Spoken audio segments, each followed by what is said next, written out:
बाबा के पास। दिन के समय भोग लेकर, सभी की याद प्यार लेकर रामलोचन भाई के प्रति सभी का स्नेह प्यार उमड़ रहा था। जैसे ही बाबा के करीब पहुंची तो देखती हूँ बाबा के करीब रामलोचन भाई बैठे हुए हैं। बहुत शांत मूर्त होकर बाबा की तरफ देखते हैं, कब मेरी तरफ देखते हैं।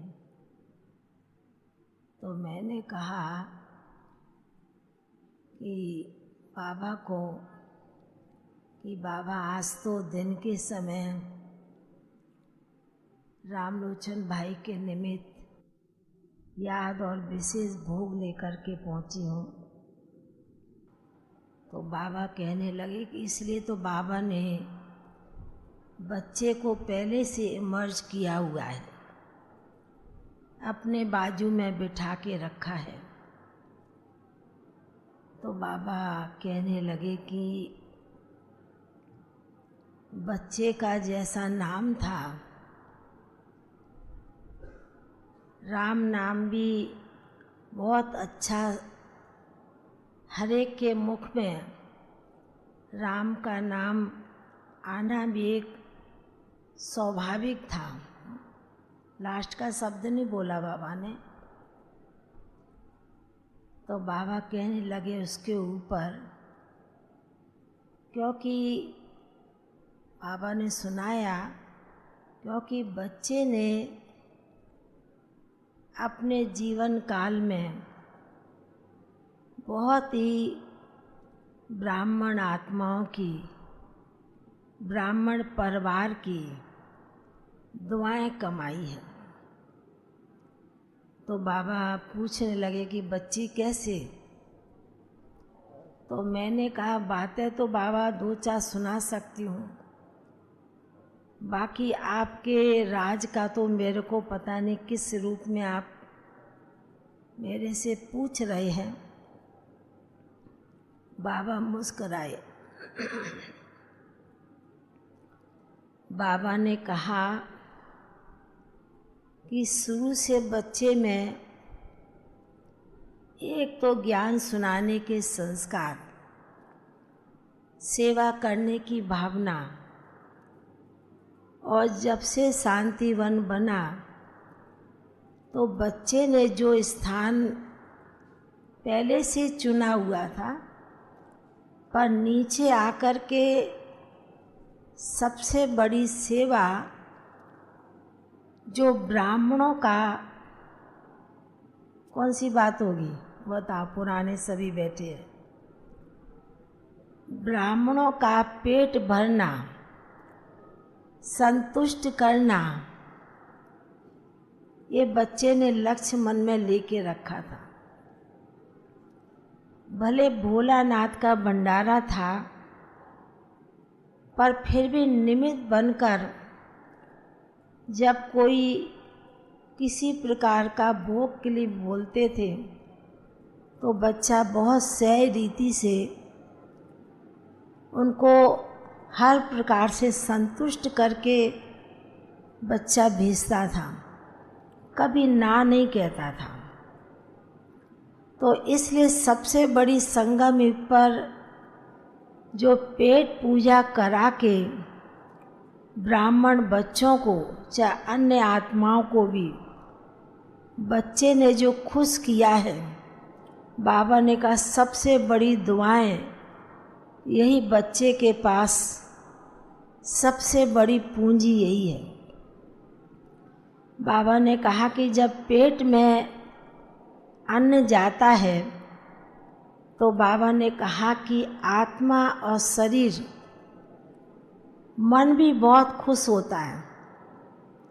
तो बाबा के बच्चे भी उसी प्रकार खुश होकर के जाते हैं। बाबा जब सुना रहे थे तो रामलोचन भाई बड़े प्यार से बाबा की तरफ देख रहे थे। बाबा ने कहा कि बच्ची मैं क्या सुनाऊं, एक एक बच्चे की मैं विशेषता देखता हूँ तो मेरे को भी लगता कि बाबा के बनने के बाद इन बच्चों में भी कितनी विशेषता, कितनी ताकत, कितनी शक्ति भरी है।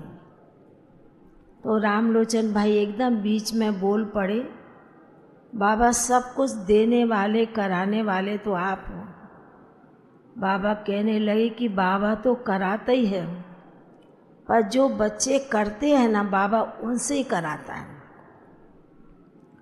ये भी बाबा को उन बच्चों पर बहुत विश्वास है। तो बाबा ने कहा कि इसलिए इस बच्चे को ब्राह्मण परिवार की बहुत ही दुआएं हैं और बच्चा अपने जीवन में बहुत ही सादगी से चला है, ज़्यादा ऊपर नीचे नहीं होता था, मन बहुत स्थिर रहता था, बाबा और बाबा की सेवा पर ही विशेष बच्चे का अटेंशन बना रहता था। तो मैंने कहा बाबा आज तो उनके निमित्त ही भोग है तो आप भोग स्वीकार कराएंगे। तो बाबा ने जैसे कि भोग की थाली खोली और ऐसे लग रहा कुछ दिनों से तो खाया नहीं था, नहीं तो भोग की थाली की तरफ देखकर रामलोचन भाई बहुत खुश होने लगे। मधुवन का और शांतिवन का भोजन है, भोग है। तो देख करके थाली को देख के बहुत मन ही मन में खुश होने लगे। तो बाबा ने जैसे ही थाली खोली और बाबा ने बड़े प्यार से उन्हें भोग स्वीकार कराया। बाबा ने कहा बच्चे ने सभी को संतुष्ट किया, अब बाबा इस बच्चे से भी संतुष्ट है।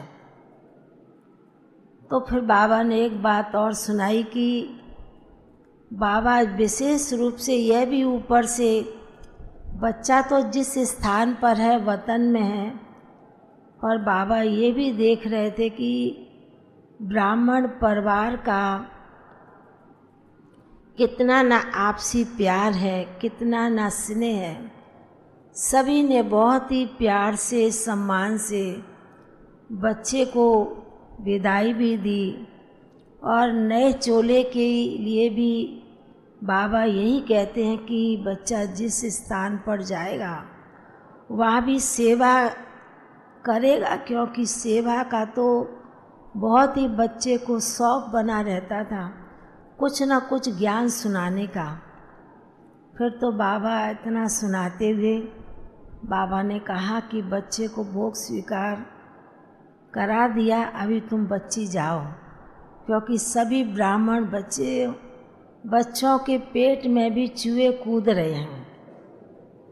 सभी को संकल्प चले, इसलिए आज तो मेरे को बाबा ने एकदम याद प्यार देते हुए और रामलोचन भाई भी सभी को जैसे कि बहुत प्यार से देख भी रहे थे और फिर कहने लगे मेरी याद प्यार देना सभी को। फिर बाबा ने कहा अभी बच्ची नीचे जाओ, सभी के संकल्प चलते हैं इसलिए जाओ और सभी बाबा का ब्रह्मा भोजन स्वीकार करेंगे। ऐसे याद प्यार लेते हुए नीचे आ गए।